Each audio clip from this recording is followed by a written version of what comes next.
My sister-in-law slapped my daughter across the face over a math test score. She thought her status as family would protect her from consequences. She was wrong. I documented the injuries, filed a police report, and then I legally destroyed the life she took for granted. This is where the story truly begins, and you won't want to miss what happens next. Make sure you're subscribed to see it through to the end. We're always curious. Where in the world are you all watching from today? Let us know in the comments. The silence in my car was usually something I cherished.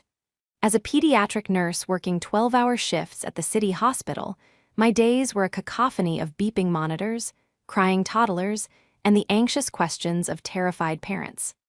The drive to my brother Nathan's house to pick up my daughter Lily was supposed to be my decompression chamber, a 20-minute window to switch from Nurse Lauren back to Mom. But tonight, the silence felt heavy. It felt like the drop in barometric pressure right before a tornado touches down. I pulled into the driveway of the modest 2-story craftsman house. It was a beautiful home, one that I knew intimately because I had bought it 5 years ago as an investment property. I let Nathan and his wife, Monica, live there for a fraction of the market rent because family helps family. That was the code I lived by. That was the code I thought we all lived by. The porch light was off, which was strange. It was barely 7 in the evening in late autumn. The sun had long since set, and usually the house was blazing with light. Monica was obsessed with appearances. A dark house looked uninviting, and Monica never wanted to appear uninviting. I killed the engine and stepped out, the gravel crunching loudly under my nursing clogs. Before I could even reach the front steps, the front door swung open. It was Monica standing there with her usual tight, practiced smile. It was Lily. My 11-year-old daughter stood in the doorway, her backpack slung over one shoulder, clutching her math workbook to her chest like a shield. The porch light flickered on, illuminating her face, and my heart stopped in my chest. It was a physical sensation, a sudden, brutal seizing of the cardiac muscle that I had seen on EKG monitors 1,000 times, but never felt with such violent intensity. Lily was crying, not the tantrum tears of a younger child, and not the dramatic tears of a preteen denied a sleepover. These were silent, terrified tears streaming down a face that was mottled and red. Lily, I dropped my keys. The sound of them hitting the concrete was deafening. Honey. She didn't run to me. She walked, stiffly, her eyes darting back toward the interior of the house as if she were afraid something, or someone, was going to snatch her back.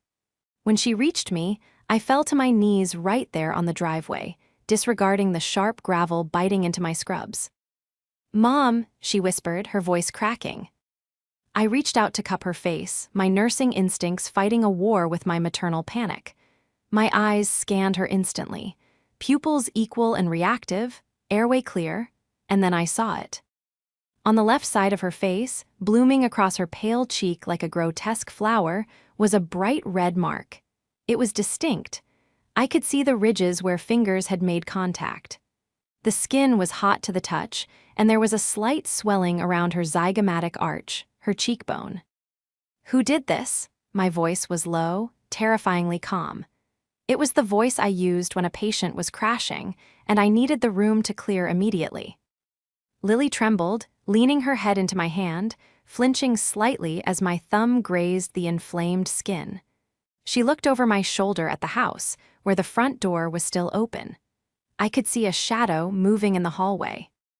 Auntie Monica, Lily sobbed, the words tumbling out in a rush of air. She hit me, Mom. She hit me really hard. The world tilted on its axis. My brain struggled to process the syntax of the sentence. Auntie Monica hit me. It didn't make sense. Monica was intense, yes. She was competitive, absolutely. But violence? Physical assault. Why? I asked, pulling Lily into my chest, wrapping my arms around her so tightly I feared I might hurt her myself. Why did she touch you? Lily buried her face in my shoulder, her tears soaking through the thin fabric of my scrub top. Because of the math test, she choked out. Because I got a 98, and Noah only got a B. I looked up at the house. The shadow in the hallway stopped moving. Monica stepped into the doorframe. She was holding a glass of wine, her posture rigid, her silhouette framed by the warm light of the hallway she hadn't bothered to turn on until now. She didn't look sorry. She looked justified. She took a sip of her wine and watched us, staring down from the porch like a queen surveying a peasant revolt. The rage that filled me wasn't hot, it was absolute zero. It was the cold, sterile anger of a surgeon cutting out a tumor. I stood up, keeping Lily tucked firmly under my arm. I didn't scream. I didn't charge the porch. I didn't shout obscenities that would have frightened my daughter further. I just stared at her. I memorized the way she stood there, the arrogance in her tilt, the dismissal in her eyes. "Get in the car, Lily," I said softly. "Mom, I forgot my jacket inside," Lily whispered. "We don't need it," I said, never breaking eye contact with the woman on the porch. "We're going to the hospital." The betrayal didn't feel like a knife in the back. It felt like an amputation. It was cleaner, deeper, and I knew, with absolute certainty, that the relationship I had with my brother's family had just been severed forever. The betrayal was worse than the diagnosis itself. The drive to the urgent care center was a blur of streetlights and white-knuckled gripping of the steering wheel. I kept the radio off. The only sound was Lily's occasional sniffle and the hum of the engine. "Does it hurt?" I asked, glancing at her in the rearview mirror. "It throbs a little," Lily said, her voice small. "My ear is ringing too." That detail made my stomach clench. Tinnitus. That meant the force of the blow had been significant enough to affect the ear canal or the drum. This wasn't a tap. This wasn't a playful swat. This was a full-force strike from a grown woman against an 11-year-old child. I pulled into the urgent care lot, not the hospital where I worked. I needed distance. I needed neutrality. I didn't want my colleagues treating my daughter. I wanted a paper trail created by strangers who had no bias, no reason to downplay the severity of what they saw. "Mom, am I in trouble?" Lily asked as I turned off the car. The question broke my heart into 1,000 jagged pieces. "No, baby, no, you are the victim here. You did absolutely nothing wrong. Do you hear me? Nothing." We walked inside. The fluorescent lights of the waiting room were harsh, unforgiving. I walked up to the reception desk, my badge still clipped to my scrubs. The receptionist looked tired, but she perked up when she saw the uniform. Professional courtesy. "Name and reason for visit," she asked. "Lily, 11 years old, physical assault, facial trauma and tinnitus." I recited the clinical terms robotically. The receptionist's eyes widened. She looked from me to Lily, seeing the red handprint that was now darkening into a bruise against her pale skin. She didn't ask who did it. She just typed furiously, "We'll get you back immediately." In the exam room, I stood in the corner, arms crossed, forcing myself to be an observer rather than a participant.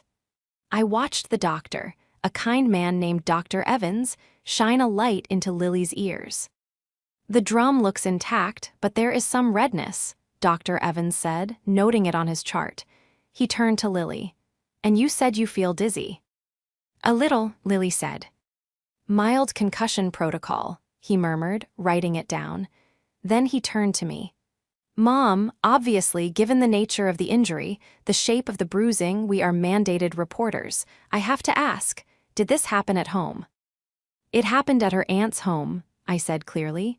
"My sister-in-law struck her. I want that documented explicitly in the chart. Assault by paternal aunt." Dr. Evans nodded grimly. "I will include photos for the file. And, are you planning to involve law enforcement?" "Yes," I said, "tonight." My phone buzzed in my pocket. I ignored it.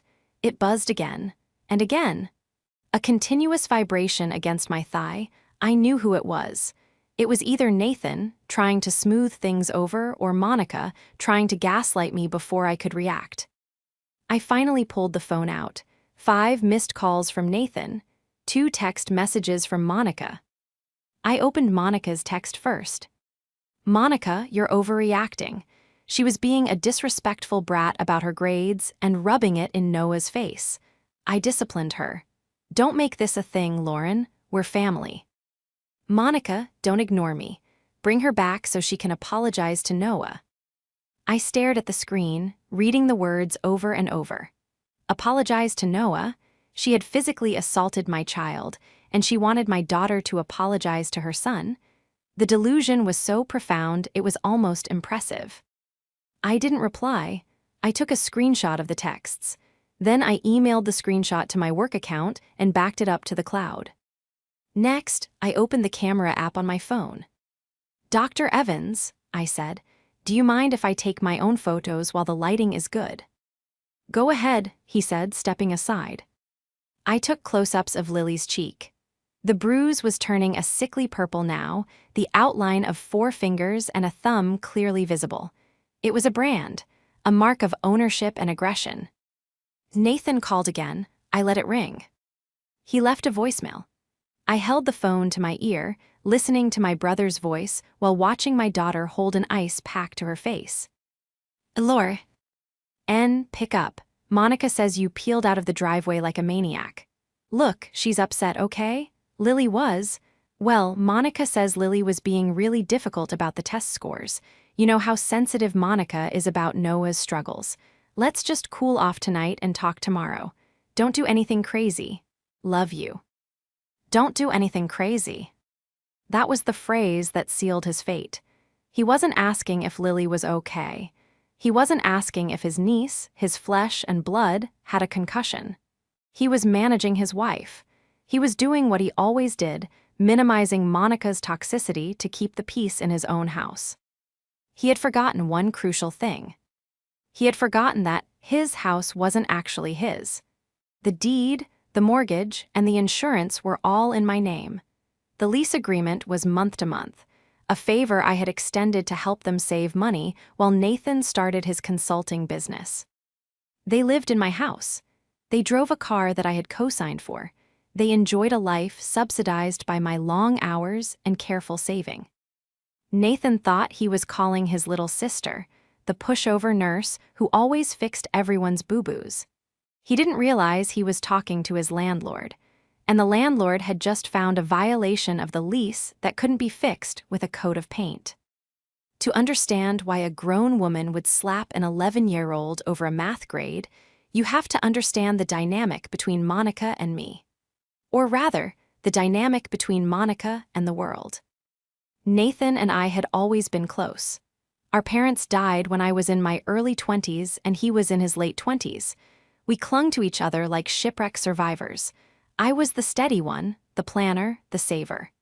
Nathan was the dreamer, the charismatic one who always had a big idea just around the corner. When Nathan met Monica 7 years ago, I tried to like her. I really did. She was beautiful, polished, and presented herself as the ultimate domestic goddess. She didn't work outside the home, which was fine, lots of parents don't, but she made stay-at-home mom into a competitive sport. Her entire identity was wrapped up in being the perfect mother to Noah. Noah was my nephew, and I loved him dearly. He was a sweet, quiet boy who loved dinosaurs and drawing, but Monica needed him to be a genius. She needed him to be the star athlete, the top scholar, the most popular kid. She needed him to be a reflection of her own greatness. The problem was Noah was average, and I say that with love. He was a perfectly normal, average kid. He struggled with reading, he hated sports, and he preferred video games to chess club. Lily, on the other hand, was sharp. She was academically gifted, fiercely independent, and naturally athletic. I never pushed her. If anything, I had to tell her to slow down. I worked long hours, so Lily learned to be self-sufficient early. And Monica hated her for it. For years, it was just microaggressions. At Christmas dinner 3 years ago, "Oh, Lauren, it's so sad that you have to work so much." Lily basically raising herself explain why she's so aggressive in her mannerisms. Noah is much more gentle because he has a mother present. At a birthday party, we don't allow refined sugar for Noah. It affects the cognitive development. I guess since Lily is already in public school, it doesn't matter as much for her. I swallowed these insults. I swallowed them because Nathan looked happy. I swallowed them because I wanted Lily to have cousins. I swallowed them because I was busy paying off my own loans and buying the investment property that they eventually moved into when Nathan's startup failed and they needed a place to live. But as the kids got older, the academic gap widened. We lived in a district with a highly competitive magnet middle school program. Admission was based on a standardized test taken in the 5th grade, the test they had just taken last week. Monica had spent thousands of dollars on tutors for Noah. She had him doing prep courses for months. I had bought Lily a study guide from a bookstore and helped her with flashcards when I got off shift. The results had been released online today. Lily had scored in the 99th percentile. She was guaranteed a spot. Noah had scored in the 75th percentile. A good score, a respectable score, but not enough for the magnet program. I pieced together the scene in my head as I watched Lily sitting on the exam table, holding the cold pack to her cheek. "Lily," I asked gently, "what exactly happened before she hit you?" Lily sniffled. We were at the kitchen table. Noah was crying because Auntie Monica was yelling at him about the test. She was telling him he was lazy. I felt bad, Mom. I told Noah it was okay, that the test was really hard. I tried to help. "And what did Auntie Monica say?" "She screamed at me," Lily whispered. "She said, 'Shut up, you little know-it-all. You think you're better than him just because your mother ignores you enough to let you study all day.'" My jaw tightened. "I told her that wasn't true," Lily continued, her voice trembling. I said maybe if she didn't scream at Noah so much, he could concentrate better. That's when she hit me." The audacity, the sheer, unadulterated malice. Monica couldn't handle that her curated, expensive efforts had failed while my neglected daughter had succeeded. So she punished the success. She tried to beat the superiority out of my child to protect her own fragile ego. She was a bully in beige cashmere. She had targeted the one thing in this world that I would burn cities to protect. She thought that because she was family, because she was the wife of my beloved brother, she had immunity. She thought I would prioritize the peace of the family unit over the safety of my child. She was about to learn that peace was no longer on the table. War had just been declared. "We're done here," I told Dr. Evans as he handed me the discharge papers. "Thank you for everything." "Take care of her," he said, "and good luck with the police." I took Lily's hand. We walked out of the urgent care and into the cool night air. The wind had picked up, biting at my face, but I didn't feel the cold.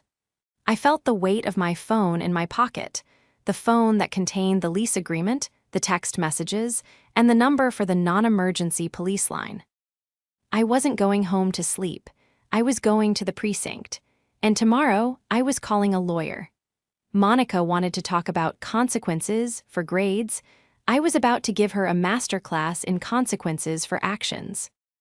The police station smelled of stale coffee and industrial floor cleaner, a scent profile not entirely unlike the hospital, but without the underlying notes of antiseptic and illness.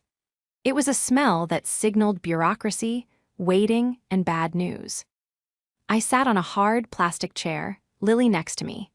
She had stopped crying, but she was quiet, withdrawn in a way that scared me more than the tears. She was scrolling mindlessly on her phone, disassociating from the reality of where we were. "Lauren."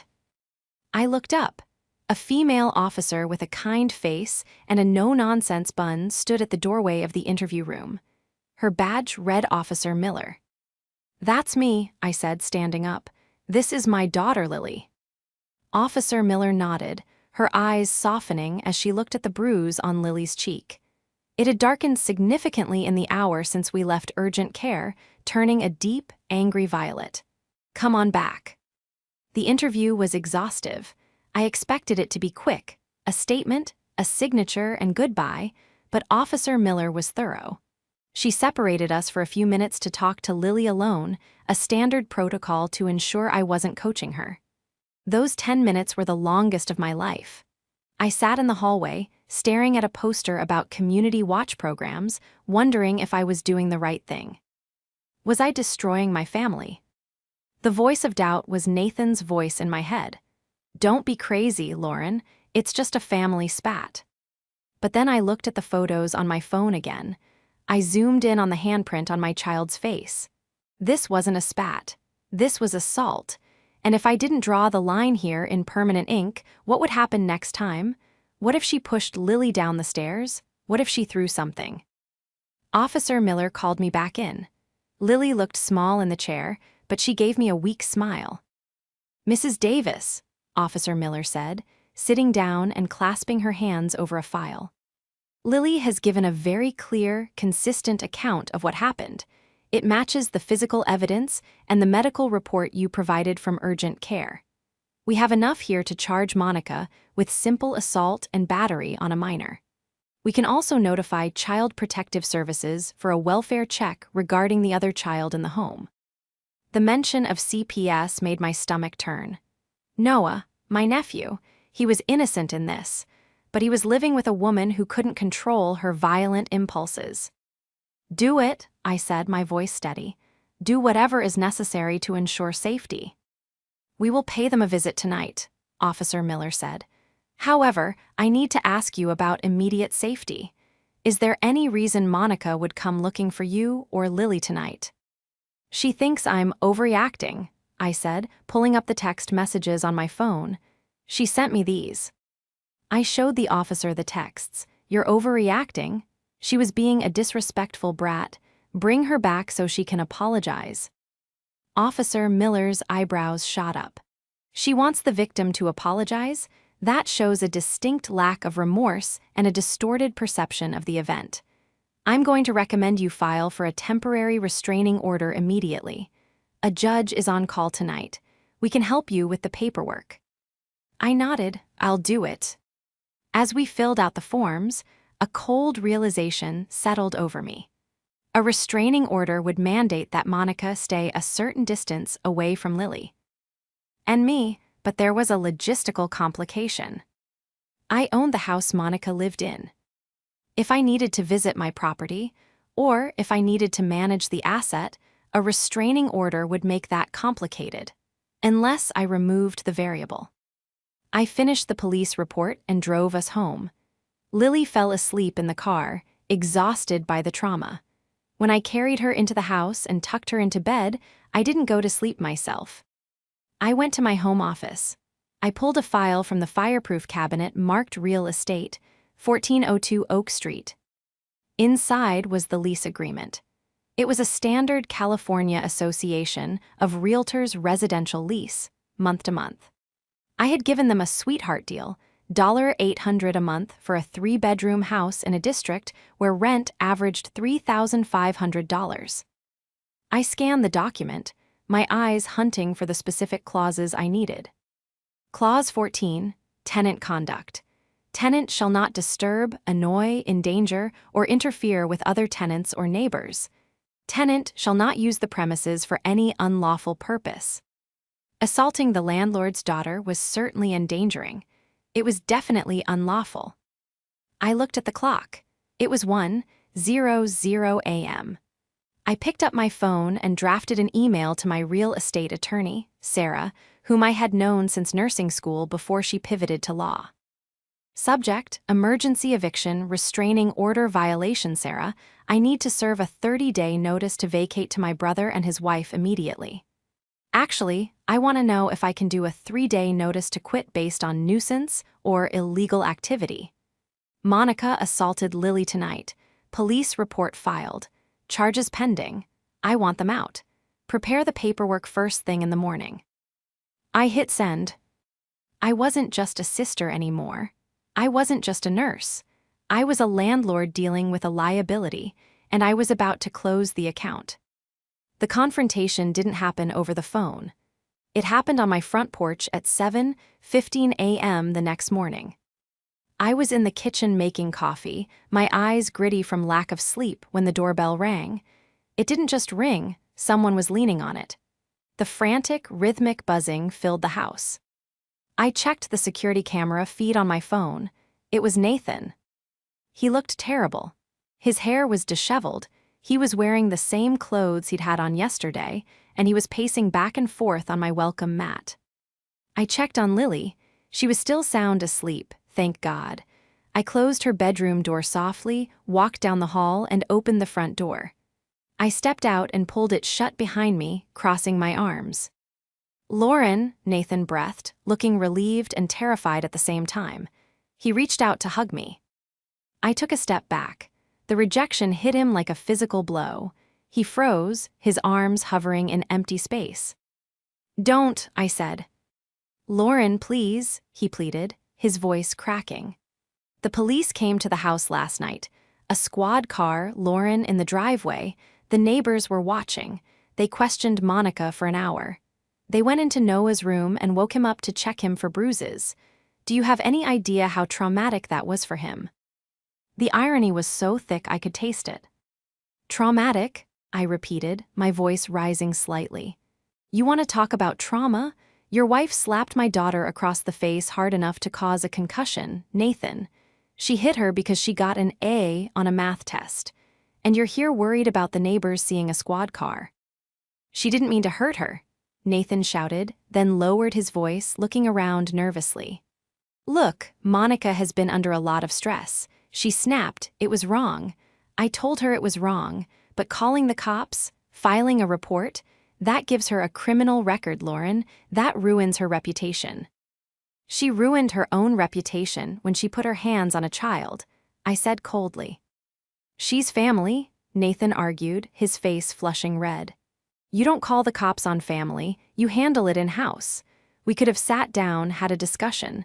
Monica is willing to apologize. Well, she's willing to talk about it." "She texted me telling me to make Lily apologize," I said, holding up my phone. "Is that your version of willing to talk?" Nathan rubbed his face with his hands. She's defensive right now. She feels attacked because Lily... Look, you know how Monica is. She feels like Lily is constantly rubbing her success in Noah's face.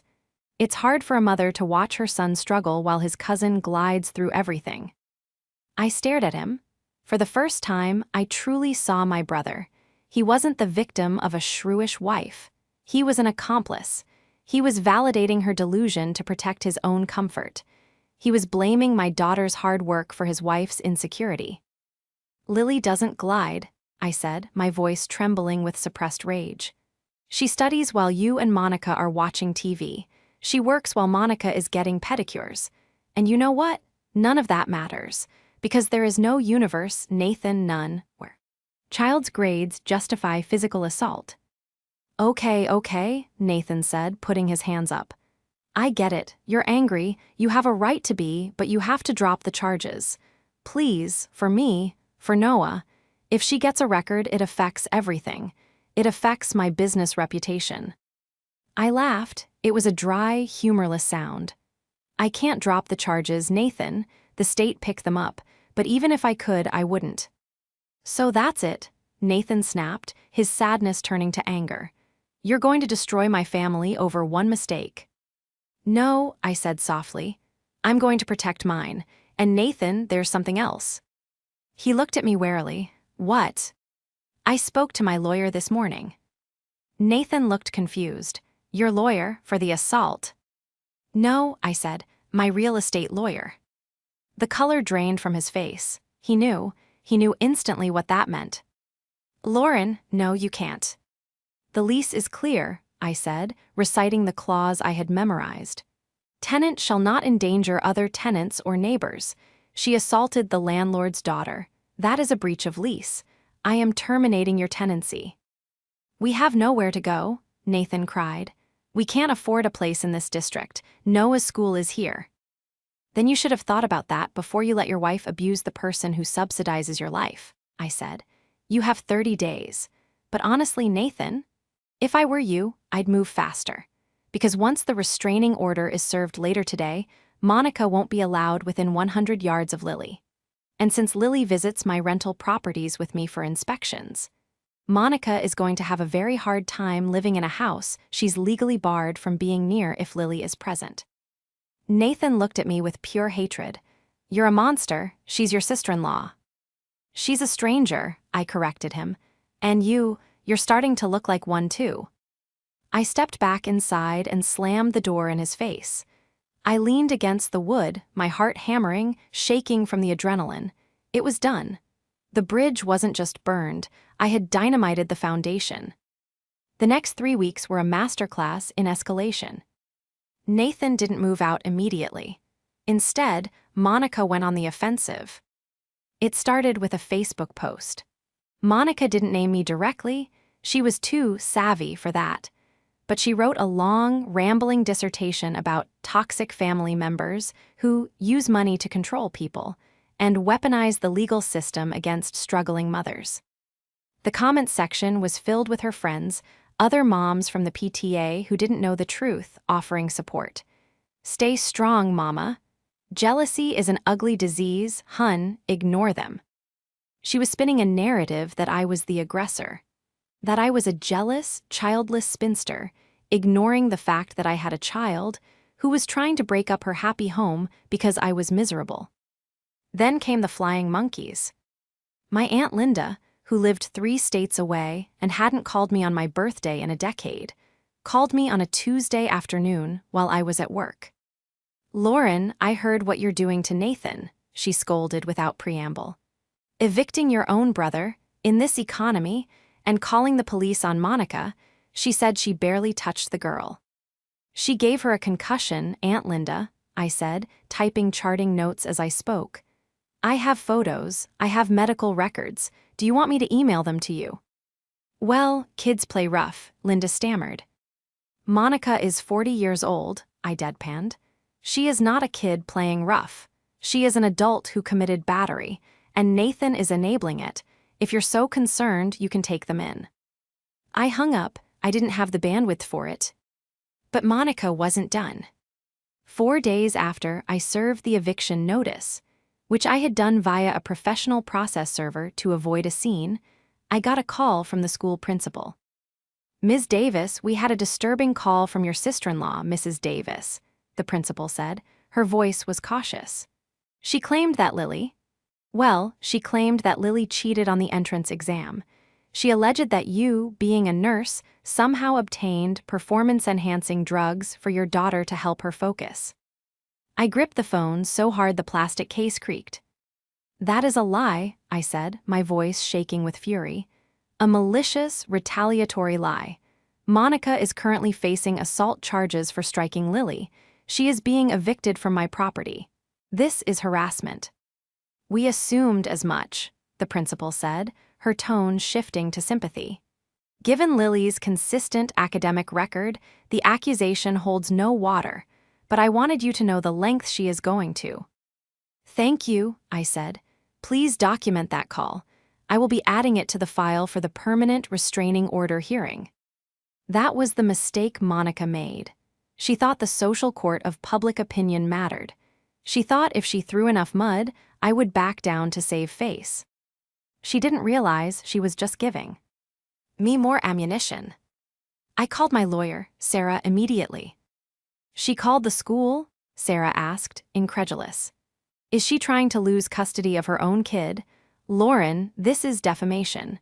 And it's definitely a violation of the no-contact spirit of the TRO, even if she didn't contact Lily directly. She's targeting the protected person.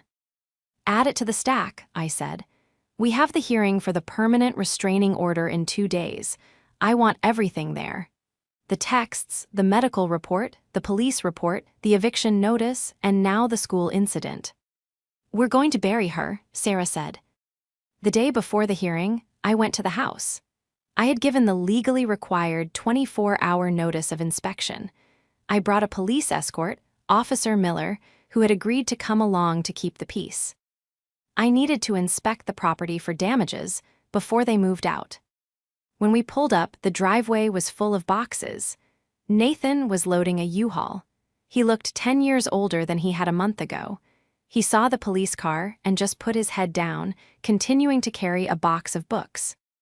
I walked up the driveway, Officer Miller a few paces behind me. Monica was standing on the porch. She wasn't the smug queen holding a glass of wine anymore. She was wearing sweatpants, her hair in a messy knot, her face puffy from crying or screaming or both. When she saw me, her eyes narrowed. "You happy?" she spat. "You happy you made my son homeless?" "You made your son homeless," I corrected her, stopping at the bottom of the steps. "You made him homeless the second you decided your ego was more important than my daughter's safety." "I helped you," she screamed, her voice shrill and breaking. "I took care of this house. I let Lily come over here." "You lived here for 1/3 of the rent," I said calmly. "And you hit my child. Step aside, Monica. I'm here to inspect the walls." "You can't come in here," she shrieked, blocking the door. Officer Miller stepped forward, her hand resting casually on her belt.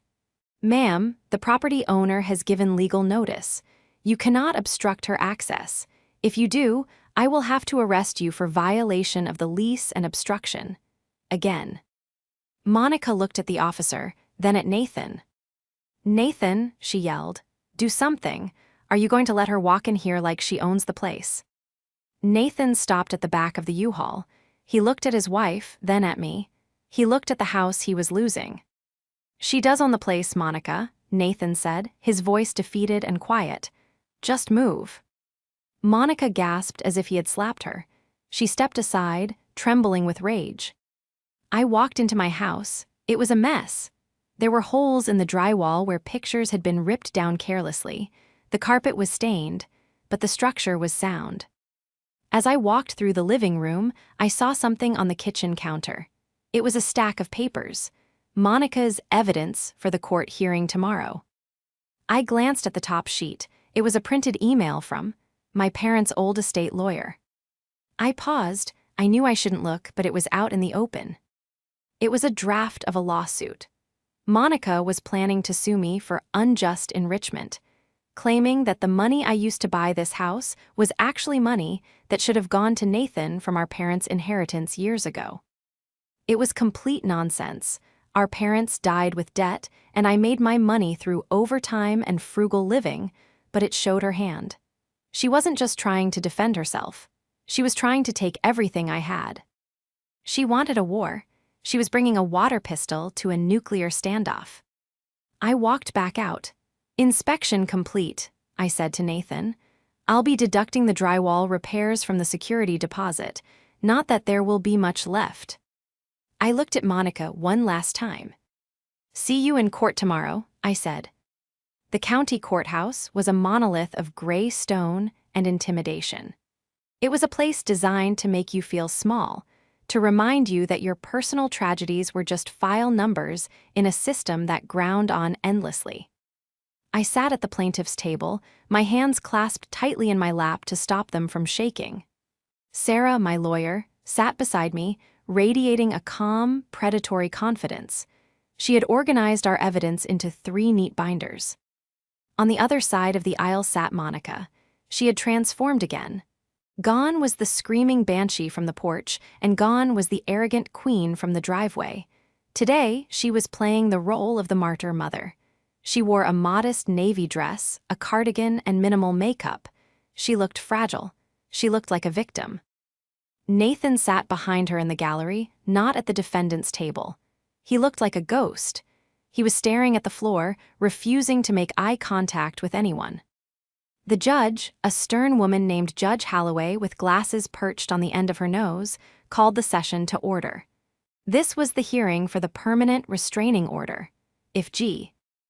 granted, it would legally bar Monica from coming near Lily or me for up to 5 years. It would cement her status as a danger to our family. Monica's lawyer, a court-appointed public defender who looked overworked and underprepared, stood up first.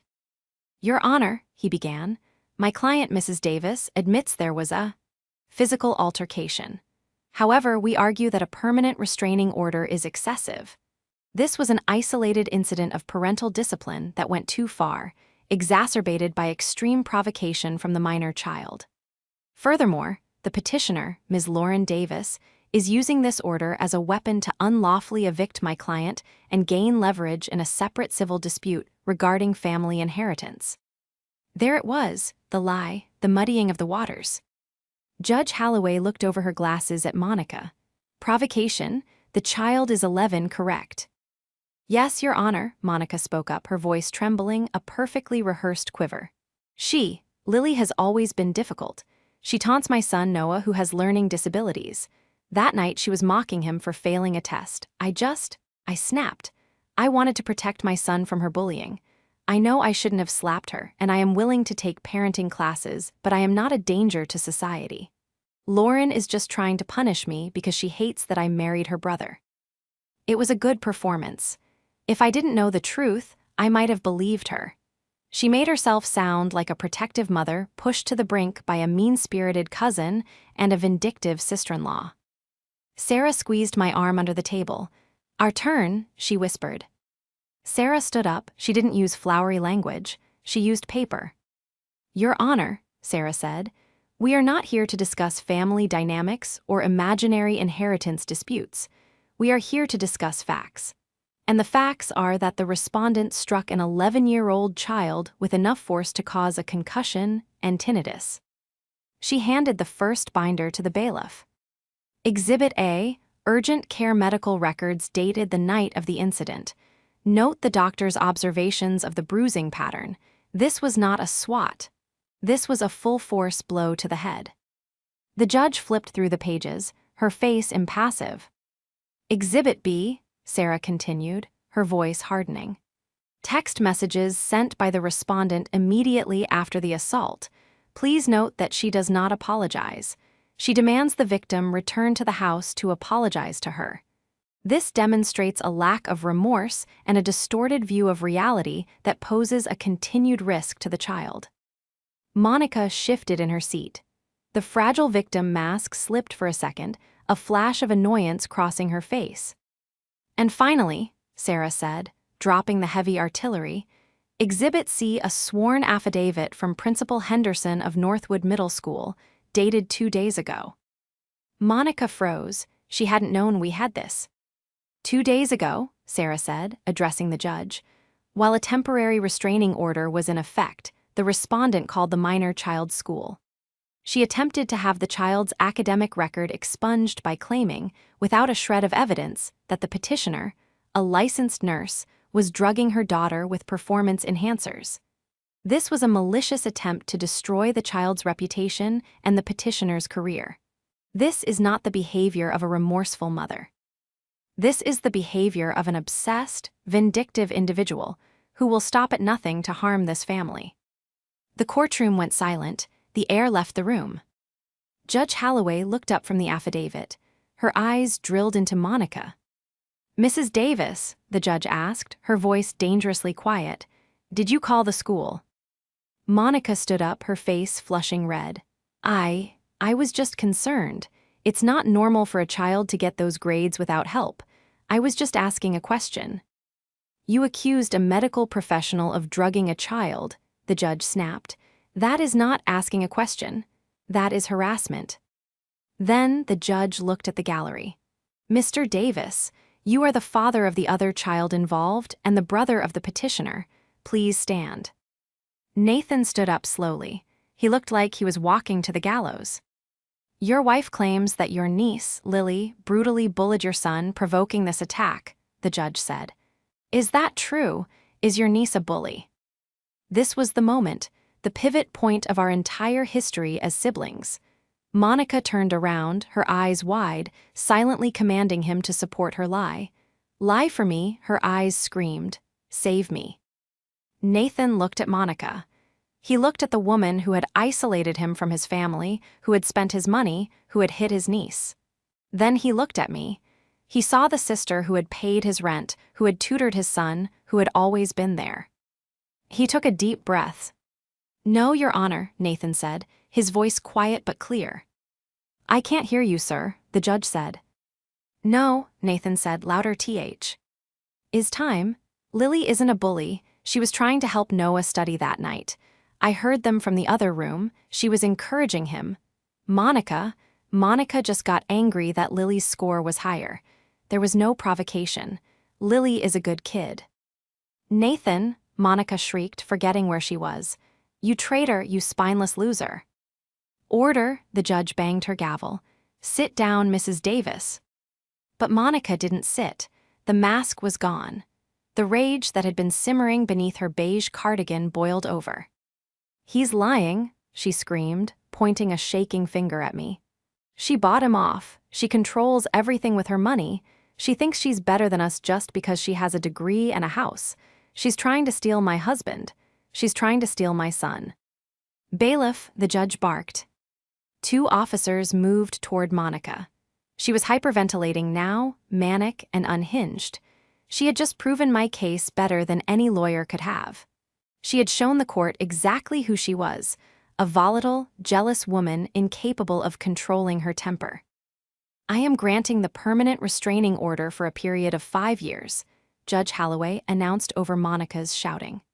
"The respondent is to have 0 contact with the petitioner or the minor child, Lily Davis.